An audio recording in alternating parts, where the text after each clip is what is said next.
আদায়ের কথা বলছে, সত্যের কথা বলছে, হকের কথা বলছে। তারা কি কুটা উঠিয়ে দিতে বলেছিল নাকি সংস্কার করতে বলেছিল? বৈষম্য দূর করতে বলেছিল, ঠিক কিনা? এরকম যৌক্তিক একটি দাবি, এটার বিরুদ্ধে স্বয়ং শেখ হাসিনা ওয়াজেদ তুচ্ছ তাচ্ছিল্য করলেন। মন্ত্রী পরিষদের অনেক সদস্য তাদের এই আন্দোলনকে তুচ্ছ তাচ্ছিল্য করলেন, ঠিক কিনা বলেন? উবাইদুল কাদের, উবাইদুল কাদের একটি কবিতা এখন দাও তুমি, এখন একটি কবিতা দাও, তোমার কবিতা বন্ধ হয়ে গেছে কেন? তিনি কি বলেছিলেন?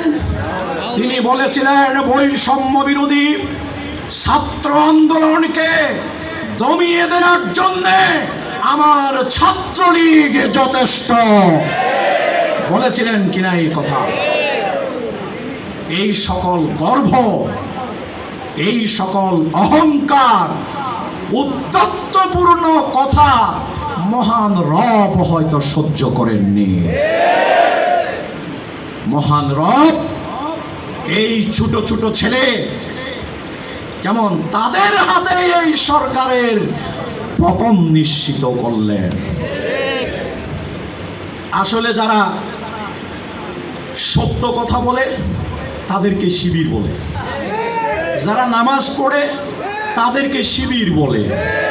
কেমন? যারা মানুষের সাথে ভালো ব্যবহার করে তাদেরকে শিবির বলে। একজন ডিসি তার চেয়ারে বসে যখন সাক্ষাৎ প্রার্থীদের সাথে অত্যন্ত সততার সাথে, সম্মানের সাথে কথা বলে, তখন বেরিয়ে বলে যে এই ডিসি মনে হয় শিবির। ও মহান রব, এটি হচ্ছে আমাদের পাওনা। যেখানে ভালো সেখানে শিবির, যেখানে সত্যতা সেখানে জামাত, যেখানে কল্যাণ সেখানে জামাত। এই স্বীকৃতি পরোক্ষভাবে আল্লাহর দ্বীনের দুশমনরাও দিয়েছে, ঠিক কিনা বলেন?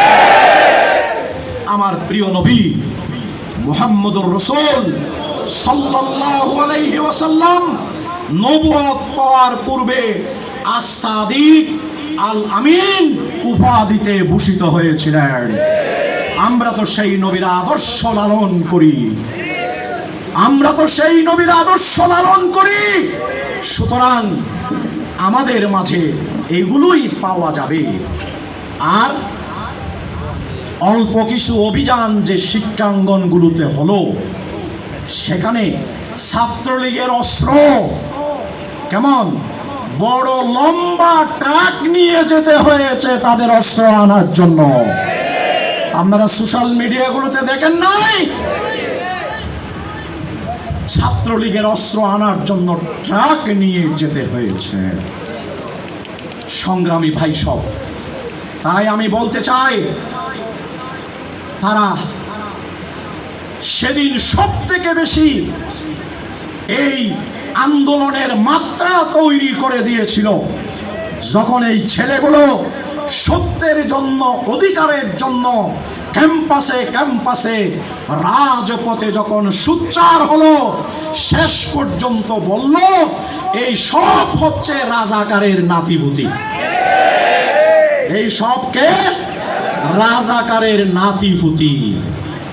তখন বাংলাদেশের ইতিহাসে ঢাকা বিশ্ববিদ্যালয়ের ক্যাম্পাস থেকে সবথেকে জনপ্রিয় স্লোগান বের হলো কি? আমি কে, তুমি কে, রাজাকার রাজাকার। কে বলেছে? কে বলেছে? স্বৈরাচার। কেমন? তারা শুধু জামাত ইসলামী না, গোটা বাংলাদেশকে রাজাকারে ভরিয়ে দিল। আমাদের নেতৃবৃন্দ যখন গ্রেপ্তার হয়ে মামলার হাজিরার জন্য আদালতগুলোতে হাজির হতো, শহীদ মৌলানা মতিউর রহমান নিজামী তথাকথিত সেই 10 ট্রাক অস্ত্র মামলায় এই চট্টগ্রামের আদালতে হাজিরা দেওয়ার জন্য অনেকবার এসেছেন, ঠিক কিনা বলেন? তখন আদালতের মানুষগুলো যখন তাকে দেখত, টপ টপ করে আমরা চোখের পানি পড়তে দেখেছি, তাদেরকে ভালোবাসা দিতে দেখেছি, কাছে যেতে দেয় না, জীবনের রিস্ক নিয়ে তাদের কাছে যাওয়ার জন্য চেষ্টা করতে দেখেছি। কিন্তু যারা 15টি বছর দেশ পরিচালনা করলো, অন্যদের কথা বাদ দিলাম, জাতীয় মসজিদ বাইতুল মুকাররমের খতিব তাকেও গা ঢাকা দিতে হয়েছে।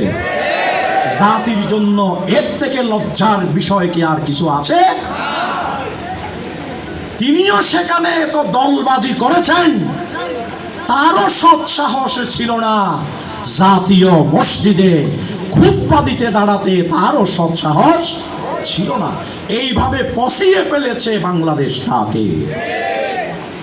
আর তাদের নেতারা যখন গ্রেপ্তার হয়ে কোর্টে গিয়েছে, সেখানে কি হয়েছে তার বর্ণনা আমি দিতে চাই না, তার বর্ণনা দিতে চাই না।